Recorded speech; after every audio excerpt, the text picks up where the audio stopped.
Brannon, it's so nice to have you on the Spiritual Ninja podcast. You and I go back a long time. We've corresponded through the years in the martial art industry. And even though we've never hung out in this way before, I think we always had a lot of mutual respect for each other because we felt that we both were people of integrity and we were running our businesses the way we were living our lives, the way we were teaching. Everything was integrated, mind, body, spirit. And so intention of this podcast is to bring together people that have taken a deep internal path and then also have really excelled on the external path to show the similarities and they're not two different things. And then also that we're more alike than different. So I really want to just start, if you can think back about in your life when you became aware of an internal spiritual yearning, looking for these deeper meanings of life. And if you could share from when you first felt that and your spiritual journey as far as the process, your experiences, practices that helped you, and anything along the way you'd like to share until where you are today. Well, first, I want to thank you, and I'm very grateful to share this space with you, Jonathan. When you think of the word spiritual ninja, right, or the ninja spirit, I was playing with it, going back and forth, writing it down, looking at the name. It is. I mean, you're a ninja. It's an internal war to find peace. And for me, as the earliest recollections was at 11 months when I went into a foster home because of parental abuse. And me and my sister spent 3 to 4 years there. Then when my parents got us back, I was extremely volatile and abusive. I was molested at 8. I was molested at 12. I was poor. I ran in gangs. I carried a gun at 12 years old.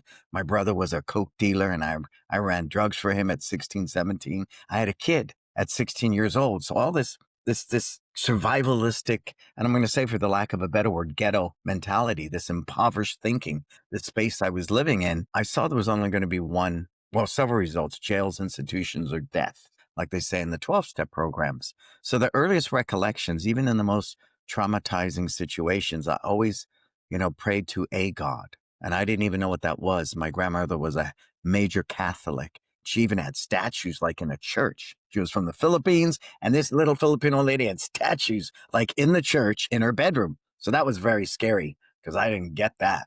I didn't get that at all. But I always knew there was something more, right? Because the physical environment I was in, Jonathan, couldn't save me. Other than the training in the martial arts, which I found a lot of solace in, there was no pathway to a higher self, to a better version of me. When I was a child, I would walk around and talk to myself and people would say, what an amazing imagination he has. And I do it as an adult and people think I'm crazy, right? It's because I could go inward. Inward was the best retreat for me. My imagination, my creativity, I could live within myself always. I never needed friends. I could always play alone. It was never a challenge for me. And I had friends too. The earliest recollection, I was already reaching for something more than beyond the physical plane because of the trauma and the suffering on the physical plane was not sustainable. Hearing your story, I'm touched and amazed what people have gone through because I know you as of today and seeing the integrated human being that you are, knowing you've had this intense external and internal challenges in your life. So as you were going internal and as you became more aware of a spiritual path or something that felt right for you, were there certain practices or religions or prayers or something that you were doing that you felt helped you along the way to go deeper into your own experience? Absolutely. I learned meditation at, I think, 5 or 6, because at the time, kids were not training in the martial arts. I started in 1967, 63 today. So I was allowed to sit in the corner of the class, and it was down in the basement of the flat we were living in. And I would sit in Seizon for 3 hours a night, maybe, observing this adult class. No crayons, no books, nothing. I just sat there to prove to the adults that I wasn't going to be disruptive to the class. And so after 3 months of that, I was allowed into the class. But in that time, organically, just sitting there in silence, observing this class, I wasn't allowed to move either. I had to sit in Seizon and be still. It allowed me just by default to start going inward at 5 years old. So meditation is a big, big part of my spiritual journey, my journey to my higher self. I mean, that's a constant. Journaling is a big one. I am a writer. I have the most searched blog in the martial arts industry. If you go to Google, I write prolifically, and writing for me is really important because it's part of the mile markers along this journey. It's milestones. It's things to take what happens to us on a physical plane and revisit it and reimagine it. And when you get it down on paper, it can take you on that path. So journaling is a big one too. As far as meditation, if there's any advice you can give people as far as how you meditate, your process, maybe somebody can learn from what you do. And one of the first books I read was Creative Visualization by Shakti Gawain. And she's long gone now, but it was, remember, I was a kid in San Francisco in the 60s. So meditation was everywhere, right? Some did it organically, some did it through drugs, some did it through music. There were so many different ways people were channeling and exploring that. And, Timothy Leary said, tune in and tune out, right? He did it drug wise, but just that thing of tuning into yourself to tune out all the noise, the violence, the distraction, the things that are unbalanced. So Shakti Gawain was a big influence. Est. I also, was exposed to Est as a child, but really, I think it was more just the habit in martial arts of being required to meditate before class that it just taught me being still is real important, especially in a world of technology and everything going on. So it's a mindful practice. A great book everybody should read is The Miracle of Mindfulness by Thich Nhat Hanh, or Peace in Every Step is another book that he wrote, where through practice, I'm in a state of meditation right now, all the time, all the time. And what is the premise of meditation? Being mindful of your breath. And people will say, well, I breathe all the time. But I said, do you breathe mindfully? And they go, what do you mean by that? Well, what is your intention to your breath, right? Other than if you don't breathe, you're brain dead in 3 minutes, which is fear-based, right? It's such an automatic thing to breathe, but to breathe mindfully with purpose is a whole nother. Oh, Somebody could experience or see your insides. How would you share it feels to be in your deepest state of meditation, being in this place that you're talking about? if I had to put a word on it, it would be gratitude. Yeah, definitely gratitude. I mean, at 63, Jonathan, I have more years behind me than I do in front of me. That's a scientific fact. I'm not going to live to be 126, and who knows with technology, but what I want to live to be 126. So mindfully, I wake up every day and I refuse to squander it. I wake up every day with this deep, deep sense of gratitude that I've been given one more day. And I choose, and that's the big word, choice. I choose to do it with the mindfulness of purpose, of gratitude, of empathy, of tolerance, all the better parts of being human. One of the aha moments that just remind me of how powerful our mind can be was when they interviewed Nelson Mandela after he got out of jail. And he was eating in a restaurant and he was with his guards, and there was a guy sitting across the way who just was petrified. You could tell. And the guards were like, what's going on here? And Nelson said, bring this guy over. And this guy sat and had lunch with him, didn't say a word, was just scared. And after he left, and then the guard said to him later on, what was that all about? Why would you allow that? He said, when I was in jail, they would torture me. And this man was a guard, and he would urinate on me when I asked for water. I don't know if it's a true story or not. I've read it several different variations, but what he was saying is they could imprison my body, but not my mind. That's what he was saying. After 20 some odd years in jail, this man went on to be, president, right, of South Africa. That's pretty amazing. Talk about all you have to do sitting in that jail cell is master your mindset. And I believe that's what it is on a daily basis. I wake up and I have a choice. I'm either going to be my own best friend or I'm going to be my own worst enemy. I'm capable of both every day. Make no mistake, whatever higher plane we believe we're on of evolution and getting to a better version of ourselves, make no mistake. I can wake up every day and be jealous, envious, narcissistic, egocentric, fear-based thinking, or I could choose to live in love, empathy, gratitude, tolerance, patience, the better parts of any human being. But it's a choice. Yeah, I can 100% relate to exactly what you're saying. I mean, again, that same, but different. So internally, when we connect to the deepest part of us, to meditation, to love, to consciousness, whatever somebody wants to call it, it feels like home.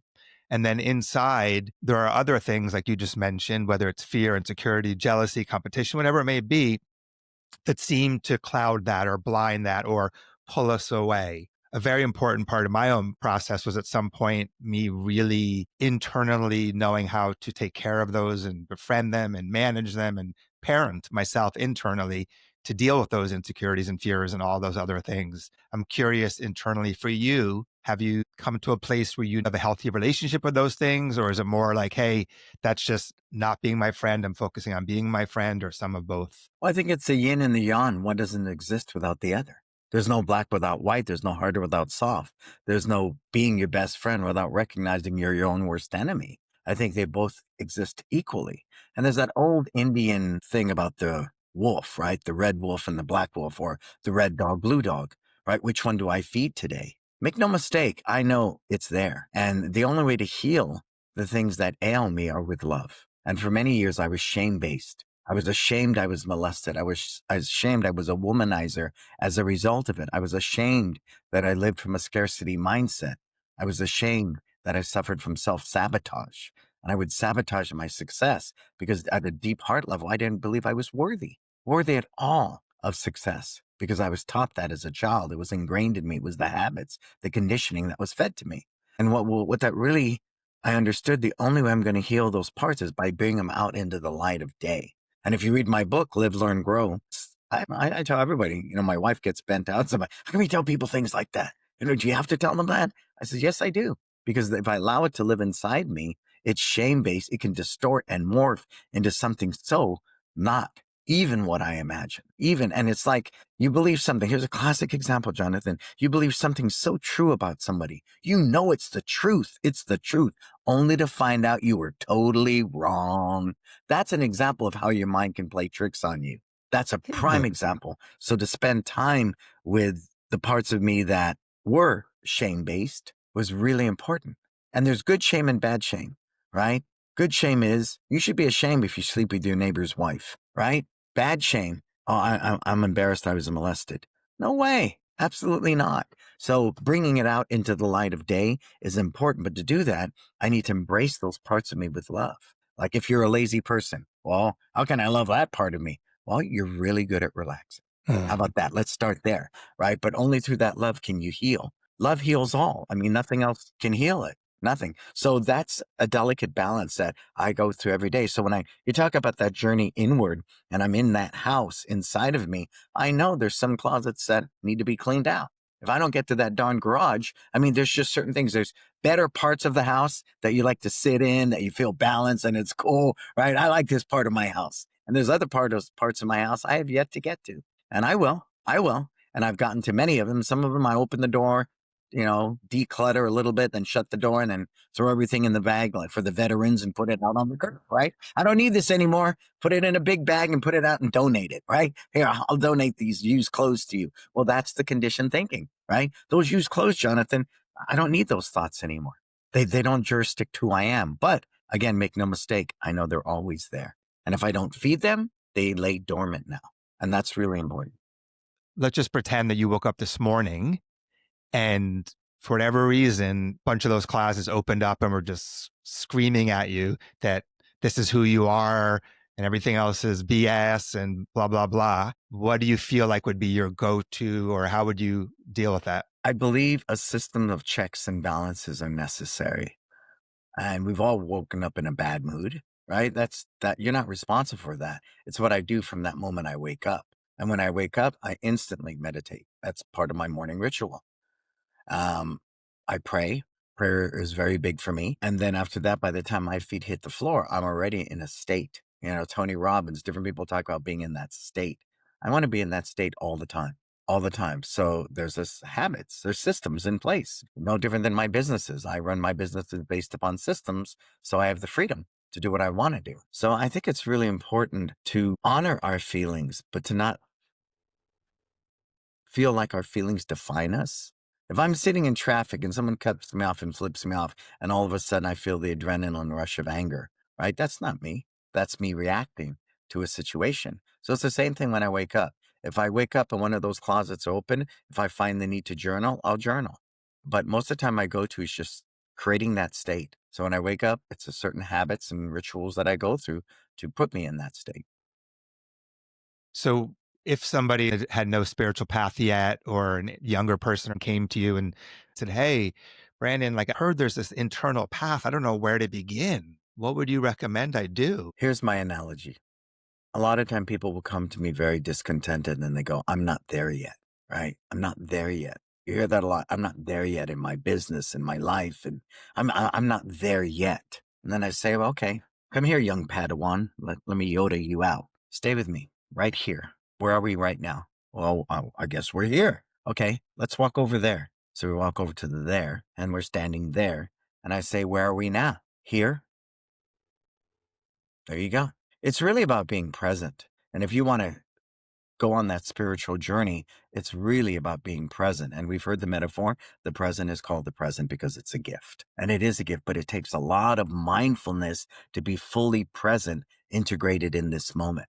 The only thing that exists for me is one word in this. It's gone. Now it's a memory. Here's another. I can't tell you, we've had this conversation for 20 minutes. It doesn't exist. It's recorded, but in real time, it doesn't exist. The only here is the last breath I took with you. So I think that that type of practice is key to your spirituality because Lao Tse said it really well, right? If I live in the past, I'm depressed. I can't change anything that happened to me in my past, my transgressions, everything. I can't change it. I don't care what I do. There's no way you can change history. It is what it is. And I can't project what the next 30 years of my life is going to look like. That creates anxiety. Really, peace is right here, right now, in this moment. And if I can be Yeah. fully integrated with you right now, in this moment, you and I will both get what we need from this. And that is the path to the higher self. When I first heard that, when someone said, if you're present, you'll get the presence of life. And I'm like, that sounds so boring. My head is so interesting, all these imaginations. And it sounded so boring to like be in the moment. But then today, it it's very often where I just feel like I am the moment. I'm just in the moment, responding from heart and presence. And then if I react, of course I react, but then I come back. So the moment to me is like just this delicious, fulfilling celebration of the miracle of life every moment over and over and over again. And it's just so joyful. It's like the presence of a little child with the wisdom of an older person living and navigating life. So to me, being present, being grounded, being in my heart, being expansive, it just makes life so magical. And part of this podcast is I just hope for people that either haven't gone on this path yet or on the path and wondering. And sometimes it's very confusing. Spiritual teachings and practices and certain dogma and things can be very confusing. But really, when you get down to it, be in the moment, be in your heart, be authentic, be a kind, caring, good person. And so much of the joy of life is right here with us. So to me, that's so profound. And then the next thing I want to shift over to the external world, unless there's anything else you'd like to say about the internal world. Well, I think it sounds good, right? But love is not a Hallmark greeting card.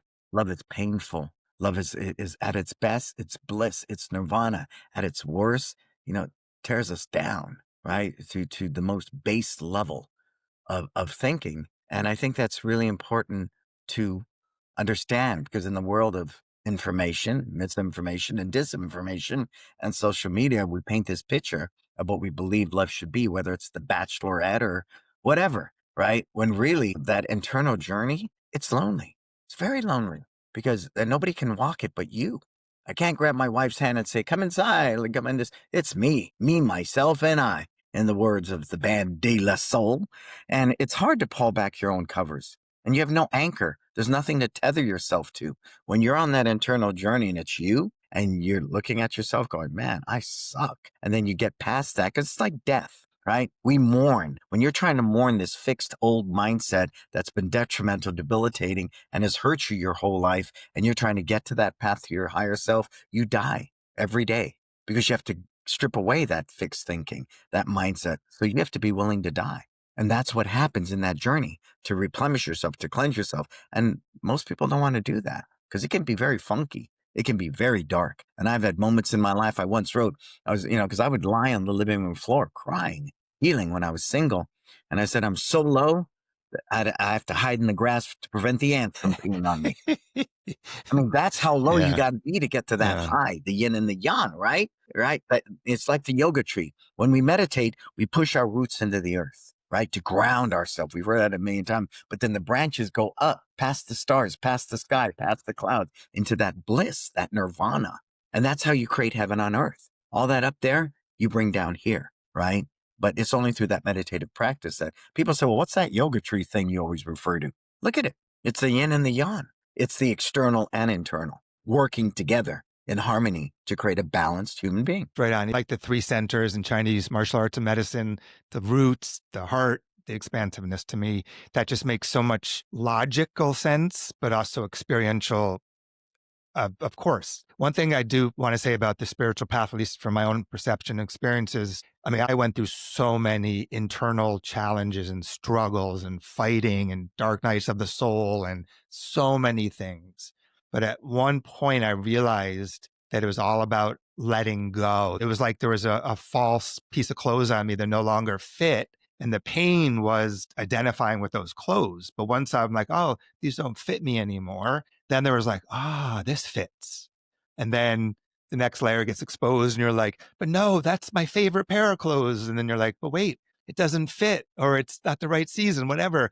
You let it go. It's like, And so the one thing that I personally love so much about truth and love, it's always a letting go. It's never a putting on. It's never putting some facade on or building something or putting a new layer on. It's letting the layers go to rest into our roots. And then from that place, it's like, I can rest in this place.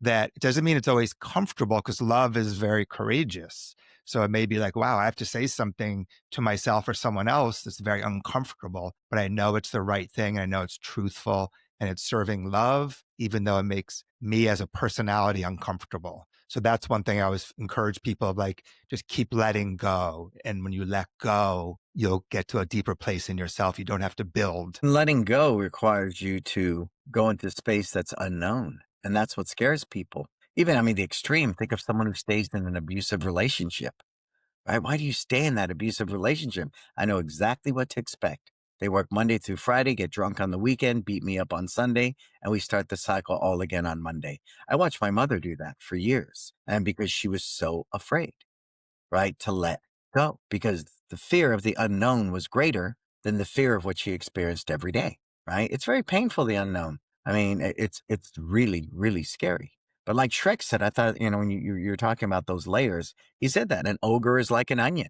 You peel away those layers, and all those layers, Jonathan, are conditioned thinking. And once you peel away all the layers, you're in a state of nothingness. You peel away the last shred of an onion, there's nothing. And it's in that place of nothingness that our truer self lives, that peace lives, and that balance, because it's not dependent upon external stimulation. It's not expended on how much money's in your bank account, who's praising you, who's giving you an award. None of that exists, right? So, and that's what makes it very boring, very boring. People will laugh at me all the time because they go, "Well, what are you smiling about?" It's the half Buddha smile. I'm in that place all the time because I like being there.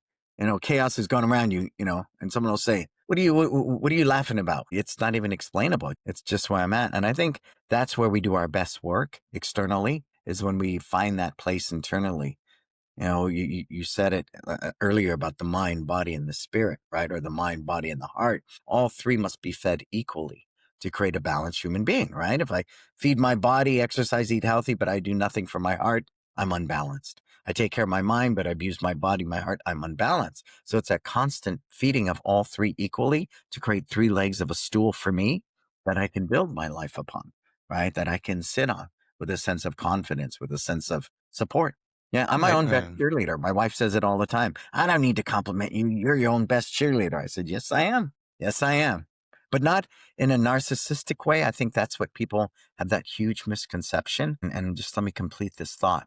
When people say to you, Jonathan, you're so full of yourself, I should be full of myself. Who do you want me to be full of? Conditioned thinking? What I see on Men's Magazine? What I hear in the news? The person who bullied me in fifth grade, is that what I should be full of? Or the other one is, you're so self-centered. Yeah, that's a good thing. When the self is centered, you're in a good place. See, so I think that stigma or that stereotype that they put on it should be really rethought. You should be full of yourself and you should be self-centered. It's healthy. It's not a bad thing. Yeah, there's connecting what you're saying in the internal to the external. I remember many years ago there was this book, I think it was called something like God in Your Brain or something like that. And I remember reading it and it said the healthiest thing for your brain is faith.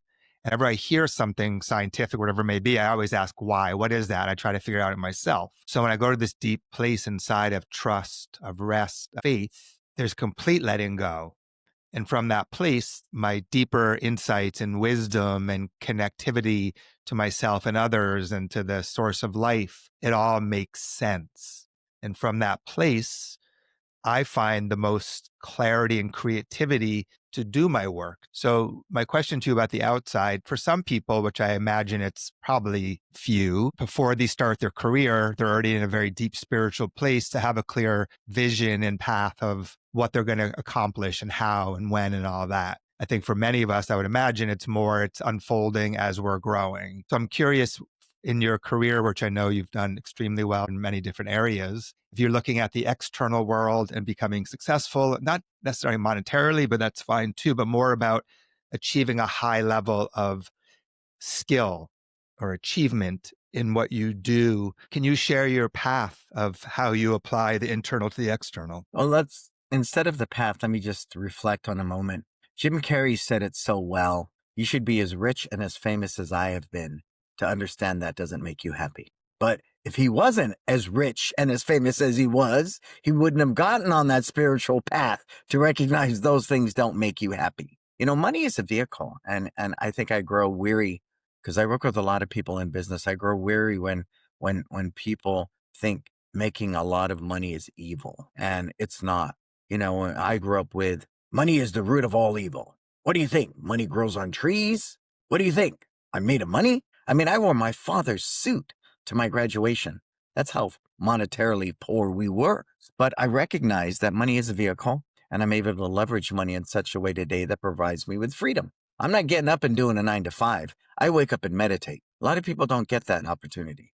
Now, have I worked to achieve that? Absolutely. Did I have clear goals to get there? Absolutely. But see, I understand my purpose. And it's live your best life. Whether it's martial arts school, consulting, me living my best life is I get to go to my son's basketball game today while all my businesses, not just the schools, are running themselves. I designed that. I worked for that. I saw it because that is the path to freedom. Freedom is time. To me, to have the time to do what I want when I want is really important. It's really important because it allows me to do those things on this spiritual path that some people may not physically because they have to do 9 to 5 and they have these old habits. They go to the bar after and drink beer and watch the football game and then come home and wash, rinse, and repeat.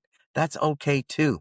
I think it's once you understand what your purpose and that journey, then that path is always, that path is right now. That path is, it's not really a path, it's being. Right. So when people say, on that path, what does that mean? It's a state of being. It really is a state of being for me. And it is a set of systems and processes and SOPs and checks and balances. If I eat a hamburger today, the next 3 days, I'm cutting and I'm, watching what I eat. So it is a system of checks and balances. And what causes me to spiral out of control and go down that hole and that I dig so deep, Jonathan, I look up and go, there's no way out of this. That's not a good place to be. That's despair. That's hopelessness.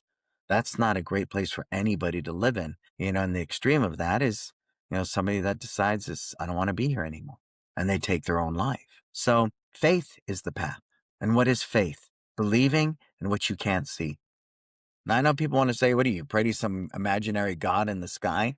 No, God's in a sunset. God's in a cup of coffee that I make for me and my wife every morning. I make us each a latte, and it's a very therapeutic spiritual practice. When I wash a dish, I'm not washing a dish. I'm cleansing the plate that had the food that nourished me and my family. So again, when you talk about the path is being, and it's being in that state that we've talked a lot about today. Once I got really into a spiritual path, and I was just kind of like almost like a monk in many ways. And then at some point, I realized there are some things I want to do. And if I'm always just doing directional goals, like one day I'll finish this, I found for me, I was a little too open and vague. I have to have some direction of what I'm doing. And I think it's helpful for people to understand too that, like for you and I, like we do produce a lot of things. And if I just did what I was doing before of just showing up in the moment and not having an idea of some things that I need to do and want to do, I think spirituality can also be too much that without taking some structure, just like movement. If it's too sloppy or if it's too tight, neither one's great. You have to find that balance. So I'm curious for you when you're doing some things that you have an intention to complete. Oh, I think you hit it. It's, like the book, The Power of Now, right? Right now. People say, well, when should I open a business? Now. When should I buy a house? Now. When should I invest in the stock market? Now. Well, when should I start getting in shape? Now. Now. Right now. And see, again, I feel so grateful and blessed. I can wake up and do whatever I want, with the exception of being an Uber driver to my kids and, family gatherings. Beyond that, I teach 1 day a week by choice. So, but it was never always that way. And that's what people don't understand. And when I need to grind, I grind. I have no challenge with that. You put a deadline in front of me. It's not the most creative thing, but the discipline of doing it is where creativity can be spawned, right? We sit down to write a book. It's got to be this grandiose, brushstroke of brilliance. No, it doesn't. Just write. And through that writing eventually gives way to maybe your higher self, right? The deeper you go into you and get past the layers and layers and layers, Jonathan, then you see yourself. You may not see it right away, but if you just don't go through the habit, the disciplined practice of writing, you'll never write that book or get to the good stuff, as they say. Always trying to get to the good stuff, right? Kind of like the Tootsie Pop, right? How do you get to the center of a Tootsie Pop? A one, a two, all right, and we bite it. You're not supposed to bite it. You're supposed to No. enjoy it. That's what, the premise is, the patience that comes with licking that Tootsie Pop until you get to the center. It's the same thing here. And I'm under deadlines because I write, for this digital media company. And for me, it's got to be creative. It really, really does. Unfortunately, I don't live in the space where a record label is telling me we want 10 new songs by next week for the new album. So I get that too, what that means, but I also enjoy the challenge. I enjoy deadlines. You put a deadline in front of me, yeah, but it makes my team crazy. There's certain half-baked projects I haven't touched that need to be worked on. But you know what? It's not affecting the bottom line. It's not affecting the amount of revenue we're generating. So why does this have to be done right now? Because it frustrates you. You can't teach really well. Oh, I understand that. So let me go back and rewrite this curriculum, or let me go back and rewrite this SOP.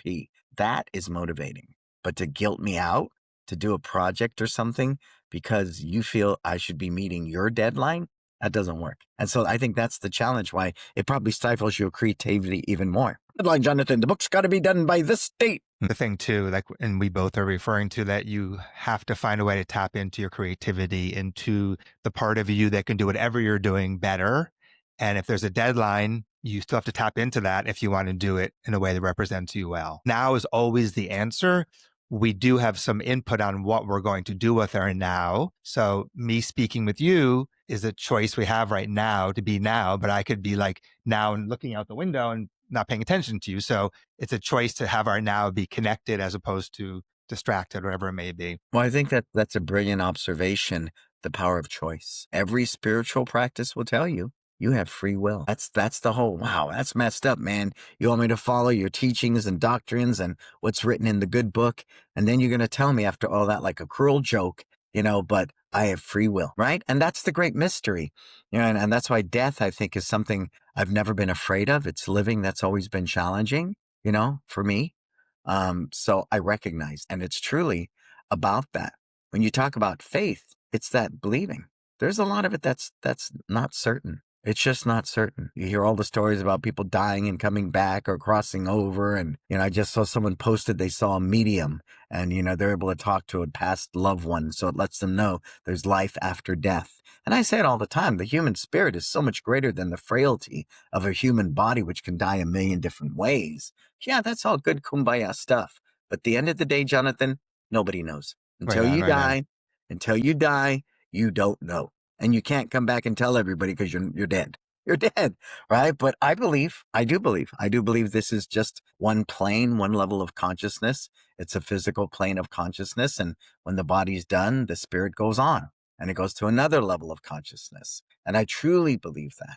But if I can have a little bit of heaven here right on earth, if I can find the bliss sitting on a bluff, looking at a sunset, or I can just sit there and watch my daughter score a goal that means so much to her in that moment, right? Or just mindlessly, follow my kids around a mall because I got to meet them where they're at. And my 14-year-old likes to shop right now. That's what she likes to do. I'm still Brannon. I'm still me. I can be in a state of bliss in the most crowded mall because I'm just witnessing my daughter being 14, sharing in the moment, right? And being with her. So it really is. But that mastery is just a disciplined practice. Do I get it right every day? Heck no. Am I always on point? Heck no. but I will be perfect in my imperfections, right? I think in the spiritual path, you can get caught up in judgment and positive or negative. Oh, look how high I am. Look at me. I'm so spiritual. Oh my God, I'm the worst spiritual person. I'm whatever it may be. Then at some point you realize that's just noise and come back. You forgot for an hour. Oh, wow. I'm so thankful I remembered right now. Oh, you forgot for 2 days and you were in a dark place and you came back. Oh, thank goodness I remembered, to celebrate the remembrance instead of judge the forgetting. Apologizing to people when you're wrong or apologizing to yourself is really important. But look at our culture. I mean, Chicago, it's hard to say I'm sorry. Elton John, sorry seems to be the hardest word. We as humans are just so conditioned. We're so conditioned and it's ego based thinking. You should say you're sorry if you did something wrong. There's nothing the matter with apologizing. You're not weak. You're not inadequate. No, you're accountable. You are accountable. And there's nothing the matter with that. So apologizing to yourself when you do some bonehead or lame thing, that's part of it. I laugh at myself all the time, all Yeah, the that's great. time. That's great. I do laugh at myself because, God, you can't take yourself that darn serious, right? We talked a lot about the internal path and externally doing our work and always being in the now. I think a very interesting topic is relationships, because they're always mirroring us. As we know, wherever you go, there you are. So some people are like, oh my gosh, I had this relationship and I got rid of it and I had this one. And it's the same thing over and over again. For me, like most people, where I was coming from in a lot of my relationships wasn't clear. It was either being needed or needing, instead of being two mature people supporting each other. So that was one part of my process of getting to like a healthy relationship, which is my marriage, thankfully. So I'm just curious your process of your relationships and bringing this integration to relationships. Relationships are messy. Make no mistake. I mean, anyone who tries to tell you I have the perfect marriage or my second, TJ, who's been with me 20 years that runs both of the schools. It's not always shine and rainbows. Sometimes it's messy, especially if you want to get to that next level. I don't relate to him like he was an 8-year-old kid and a white belt in my class anymore. He's a 33-year-old man with a wife and kids and a home and a mortgage. My wife and I are not newly married. We've been married 18 years. So we need to relate to each other on a different level. And it's messy. It's not perfect because that transition, right, where you go from here you were relating between, 30 and 40. Oh, now I've been relating like we're still 30 and now we're 40. I got 9 years of messiness to undo so I can relate to you better at 40. Yeah, and that's a big part. I've always been very self-sufficient, but as me and my wife are getting older, I know we need to relate differently. So we're in some counseling by my initiation. And one of the things I said is I want to be appreciated more. Everybody has different levels of appreciation. Great book is that I recommend to everybody is Appreciation Inquiry. And I'm saying today, though, I want to be appreciated differently. I know I'm my own cheerleader. I know I am who I am, but my wife's looking at me like, dude, I've never had to praise you. So it's really hard to break the old habit of not complimenting you when you've already complimented yourself, right? It's hard to want to compliment someone when they're busy tooting their own horn because I'm the leader of the band. The buck stops with me. It's lonely at the top, right? I'm the boss. And so I've learned to do that habitually. It's my fuel. It keeps me going. But I realize that doesn't allow other people to praise me, to compliment me. And I was never good at taking compliments. Oh no, you compliment me, I get it. Ugh, I don't like it. I don't like it because I'm not used to it. So learning to undo and be silent, not walk through the door every night going, hey, look what I did today for the family. Da, da, da, da, da. How can I tell you thank you when you've already thanked yourself? How can I tell you you're amazing when you've already done that? There's no room for me. So I need to create space. See, so yeah. I mean, when it comes to relationships again, it starts with my commitment. I love my wife. I love her. And it's not always perfect, right? It's not high school. It's a whole different day. And I think love is unconditional. If you really love somebody, and whether that's staying together or separating or whatever that might be, you make that decision. Have I ever thought about getting a divorce? Hell yeah. There are those moments of anguish, being pissed off, but once I get past that, there's nothing but love, and that love says, "This is your wife. This is who you want to be with. You deal with all of it." I've never gotten through an argument and gotten to the other side in a place of love and said, "I still want to leave." Right? I don't. So that lets me know this is where I want to be.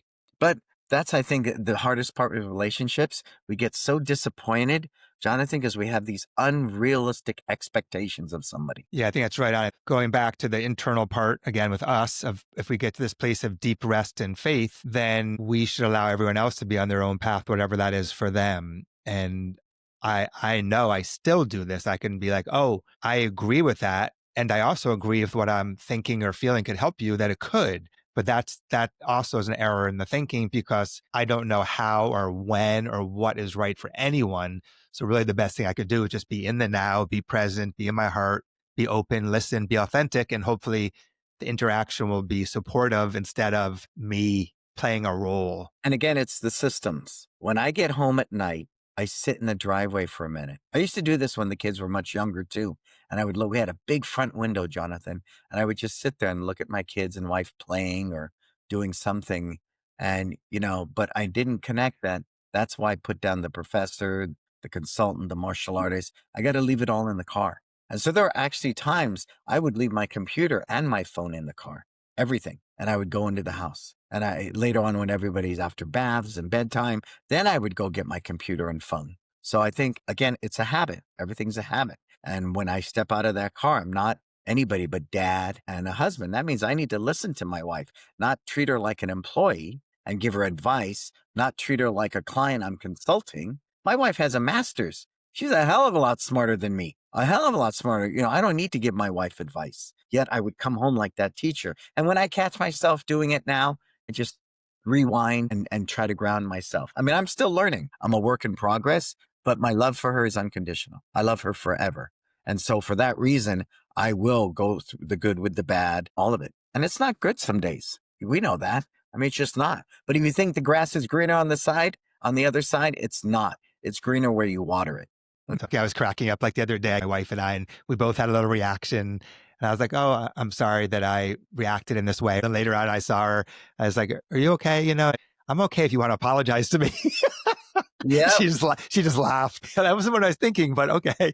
But to keep it light, like you're saying, it was a moment where we both felt misunderstood, and it's always that. It's like somehow you're wanting or expecting, and they are, and you think the other person knows what you're thinking, and they should be knowing that.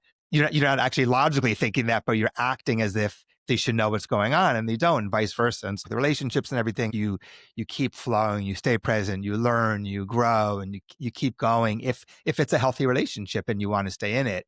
But to use everything to become more fluid, more authentic, more connected. Relationships change, and change is the key. It's when things are fixed that cause us the most pain and suffering. Things are in a constant state of flux, no matter what we want to believe. And if we're going to find that presence, that now, you have to change with it. Right on. So throughout history, people that have gone on a spiritual path have had these big questions. Who am I? What's the meaning of life? What am I here for? How would you answer those questions? I don't. I think they're too cliche. I think they make people reach for other people's answers and solutions through time and history, when really everyone's path is different, right? I mean, it's just your courage to walk your own and discover what works for you. Like anybody I work with, at the end of the conversation, I say, don't listen to me, don't listen to anybody. Figure it out for yourself, right? Walt Disney was brilliant, brilliant. People would ask him things and he would say, what do you think? That's what he would say. So when people ask me a question like that, what is the meaning of life? I would say, well, what do you think?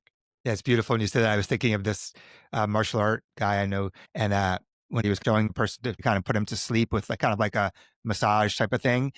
And then one of the students was interpreting and said, how do you do that? And he looked at a mother and he said, well, how do you put your child to sleep at nighttime? And he said, love. Well, again, nobody wants to be accountable for themselves and their actions, but that's the path. I mean, you have to be accountable for yourself fully in your choices, your actions, and everything. Blame game. I point one finger, you got three pointed back at me. And we can do that all day long. I did that from the age of 0 until about 30. I blamed my family, my poverty, everything for my life. It was only when I chose to be fully accountable for my choices, my actions, and everything that things began to change. No more resentments. I don't resent anybody. You can be right and be wrong, meaning like maybe you can win an argument, but you're coming from the place that is not love. And so really who's winning there, right? Look, in our world today, it's hard for people to want to believe in love. But It really is, when there's so many bullies and there's so much hate and there's so much criticism. There's so much that just fills everything. Everything you turn on, any channel, any news feed, anything you see at social media. And so that's why people say, well, how can I change the world? Change yourself. That's all you can do.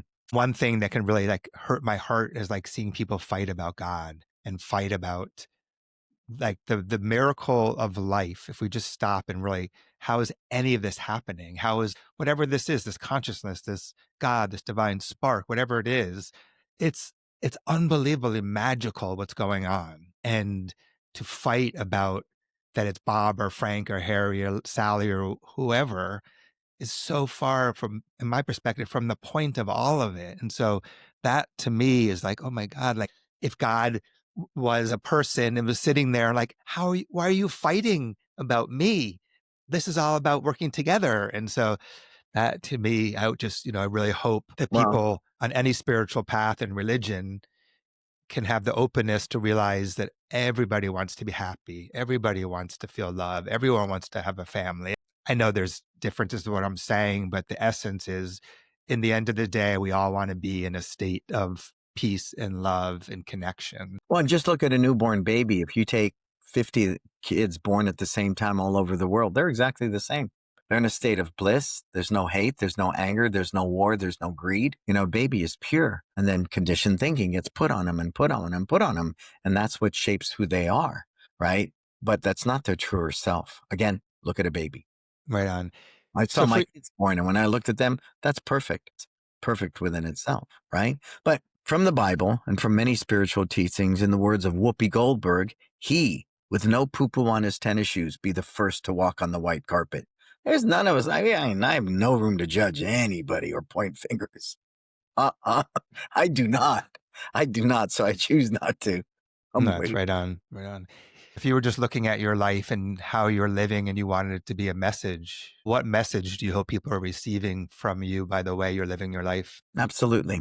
Everything I do when I finish my talks, my schools, everything is live your best life, right? And the key word is yours. What is yours, right? When you break it down, live. Living is not surviving, but it takes great courage to truly live. Anyone can survive. I did that when I was poor. It's easy to survive. Yours, that's a tough one because we're a reflection of the people. If I live for me and what's meaningful for me, well, I might be judged by you, somebody I love dearly. Best, that's a hard one too, right? What is your best? What is your best? When I work with children, I say how high you can kick. This high. I hold the pad up there and they kick higher, right? So best is something that's a work in progress. And then life. Life is not the day you were born, not the day you will die. It's that little in between. So live your best life. You can take each one of those words, and that alone could be a book within itself to define what that means for you. But that's my purpose, living my best life, helping others, facilitating others through my example, inspiration, maybe my teachings, if it works for them, to live their best life. But that's it,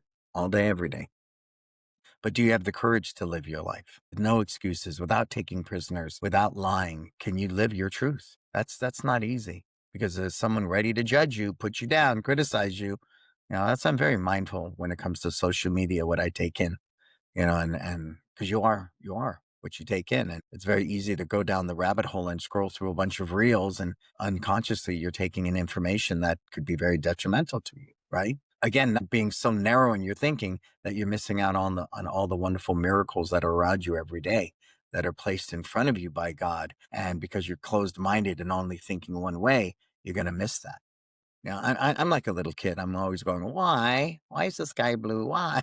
I just want to know why, and Yeah, I think in a way, if we were the creators or the life, however you want to say it happens, and we were artists, we'd be like, oh, we want all colors to create this masterpiece. We wouldn't say we want everyone just to be black or white or green or purple or a boy or girl or straight or gay. It's like this full expression of creativity. Let it be full and free, and also have the container again, like the three centers, whatever. But it's like let each person express themselves fully, as long as they're not intentionally hurting other people. Then they have to be dealt with on some level, whatever is the most conscious way of doing that. well, and I think that's important. I saw something on the news last night. I don't know, a guy was unbalanced. He's walking through the train station, hitting people, right? See, that's not cool. I don't, you want to be crazy? You want to be violent? Go be violent over there, away from everybody. Don't walk into a public place. Everyone's just trying to go home and you walk around slapping people in the head. That's not right. But because you're unbalanced and you're not thinking well, you believe the best way to act out is to express yourself that way, right? And That's when I become challenged. I'm a very peaceful man. Don't come into my house and hurt my family. That's a different conversation. I will do everything to protect my family, but I could never see going into your house and hurting you. So I think the same thing is with thinking and ideology is when we force our thinking, our beliefs, our faith on other people, saying my faith is right and your faith is wrong. That I don't believe in. I just don't believe in telling someone you should walk into the middle of a crowded mall and blow up everybody in the name of God. I think that's very warped and distorted and it might be judgmental, but I've never seen any spiritual reading I've ever read that promoted violence. When you look at a little child that's not able to regulate themselves, then we need to provide the structure to help them learn to regulate themselves because their energy's too all over the place. They don't have the abilities yet. And so for some people that don't have the ability as adults to behave in a way that's loving and respectful to humanity, then they need help. And the They question, of do. course, the difficult question is what kind of help, how, where, when, who pays for it, and so on and so forth. But there's a sickness and Yeah. they need help. Yes, they And do. also people that are living kind, respectful lives, it would be better if they didn't have to deal with people like that attacking them and hurting them. So it's just, the question is how do you resolve that, which is such a big, complex question, of course. Look, yeah, absolutely, but it's not impossible. I was in Japan for 3 weeks this summer. It's amazing. Just amazing the level of respect and consideration and kindness and awareness of each other, even on a crowded train. I was like, wow, is this for real? I didn't feel threatened at all.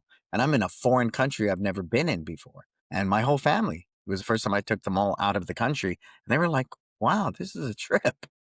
Yeah, Yeah.